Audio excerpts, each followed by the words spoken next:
There is a jar of honey on the cellar shelf behind me that Esther filled in August of 2014, and this morning it is hard as a candle.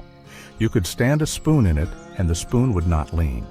There is no date stamped anywhere on that lid because there is nothing to stamp. That honey was good the day it went into the jar. It is good today, 12 years on, and it will be good when my grandson has children of his own. Somewhere in its second winter, it went from gold and running to pale and solid all the way through. That is not the honey going bad. That is the honey telling you exactly what it is. Now here is what happens in most kitchens in this country. A jar sits in the cupboard door a few months, and one morning there is a cloudy layer at the bottom of it. A week after that, it is grainy to the top, stiff, and the spoon will not go in without a fight. So out it goes, into the trash, and nobody thinks twice, because everyone knows honey sugars up and turns. And 2 shelves over sits the jar that has stayed clear and golden and pourable for 2.5 years without changing one bit. And that is the one folks keep and trust and buy again. It is backwards. It has been backwards for 2 generations, and it is throwing away good food and keeping the questionable kind. By the time we are through here this morning, you will be able to pick up any jar in your house and read it. You will know what the crystals actually are, why the clear jar stayed clear, how to bring a solid jar back to running without cooking the life out of it, and the one thing that truly can ruin honey, which almost nobody guards against. My name is Gideon Riehl. I have lived in Lancaster County the whole of my 65 years, and there have been hives at the end of our garden for as long as I can remember standing up. I have pulled frames in August heat with the smoker going and my shirt stuck to my back. I have watched Esther strain and pour into jars at the kitchen table, and I have taken jars off that cellar shelf that were older than the children who came down to fetch them. Not one of them has ever gone bad on us, not one in a lifetime. So stay with me here, because there are 2 pieces in this that matter more than all the rest. The first is that the test I am about to give you only runs in one direction, and folks who run it backwards throw out the honest jar and keep the doubtful one. The second is that honey does have one enemy, a real one that will spoil a jar dead. And 9 times in 10, it comes into the jar on the spoon in your own hand. I will get to both before we are finished. Let me give you the plain reason this got turned around, and there is no villain in it worth naming. A grocer cannot sell a cloudy jar.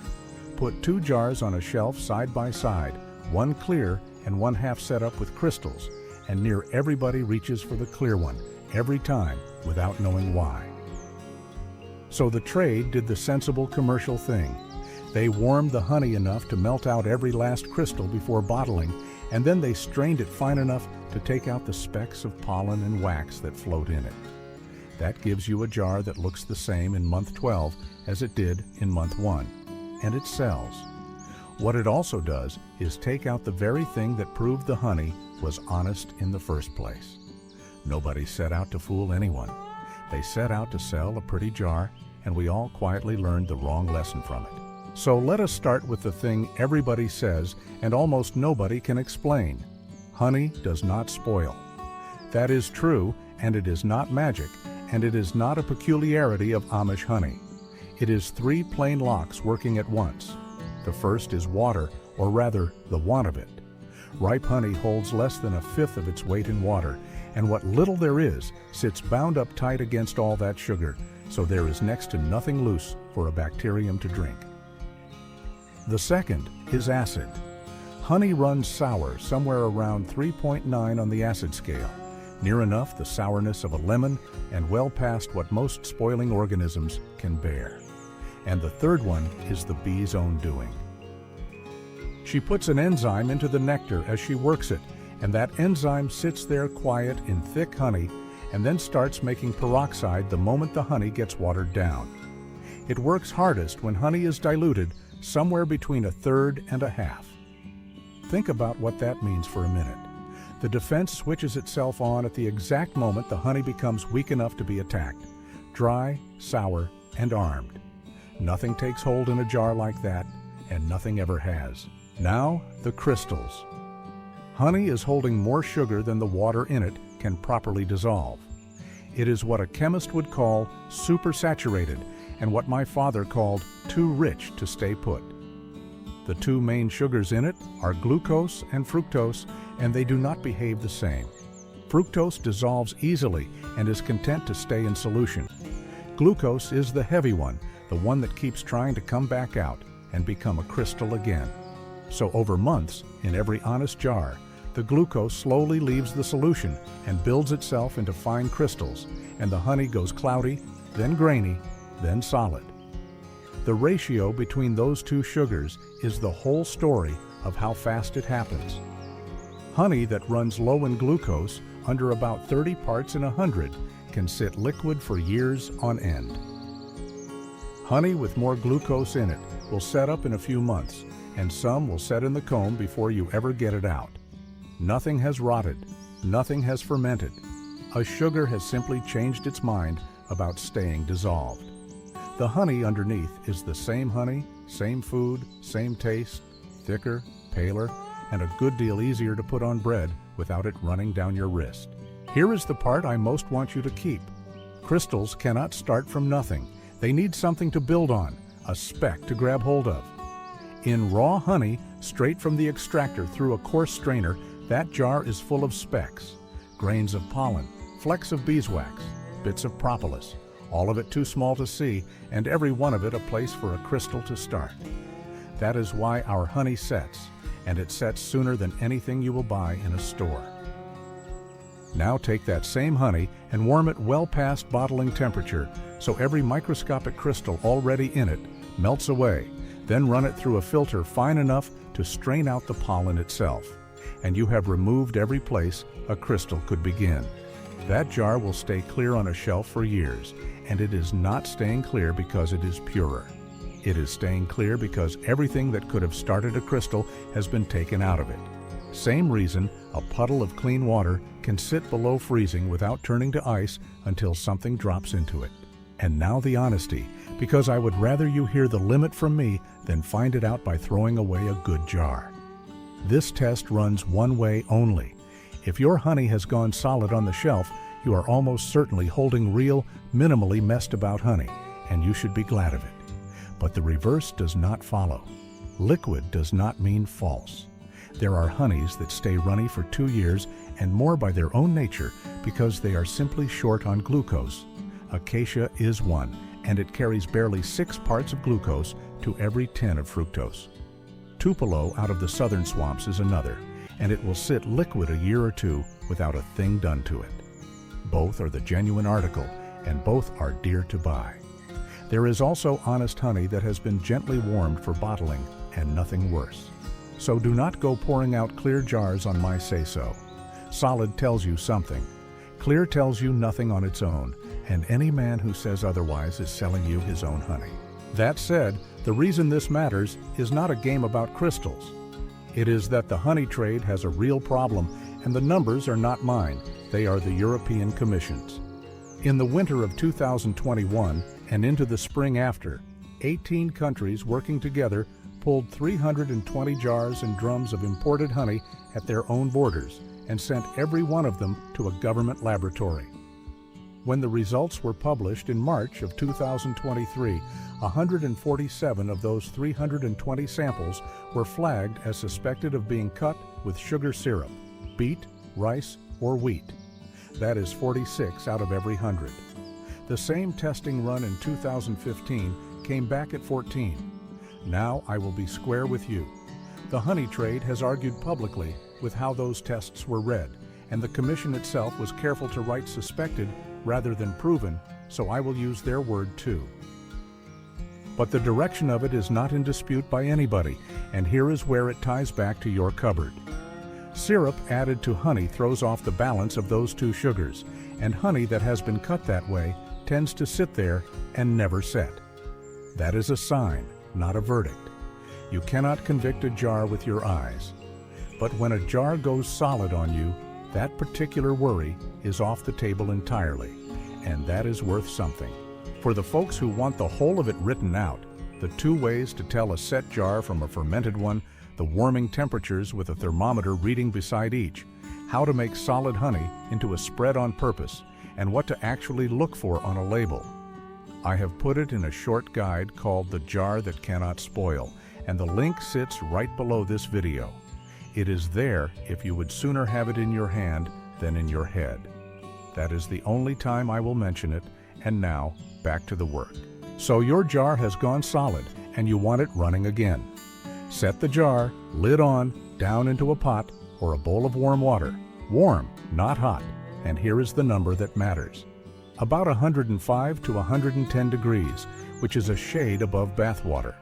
Give it 15 or 20 minutes and turn it or stir it now and again and change the water when it cools. That is the whole of it, never the microwave. A microwave heats in patches, and folks have measured spots inside a jar reaching 160 degrees while the rest of it is still cold. That is the way to ruin a jar in 90 seconds. And this is not fussiness on my part, because somebody actually did the measuring on this. The bee's own enzyme, the one I told you about, will sit at 105 degrees for a solid month before it gives out. Take that same honey up to 180, and it is gone inside of about an hour. Heat also builds up a compound. The International Honey Standard puts a hard limit on, 40 parts in a million, and that limit is there for exactly one reason. It is how an inspector catches honey that has been cooked or badly kept. Gentle and slow costs you nothing.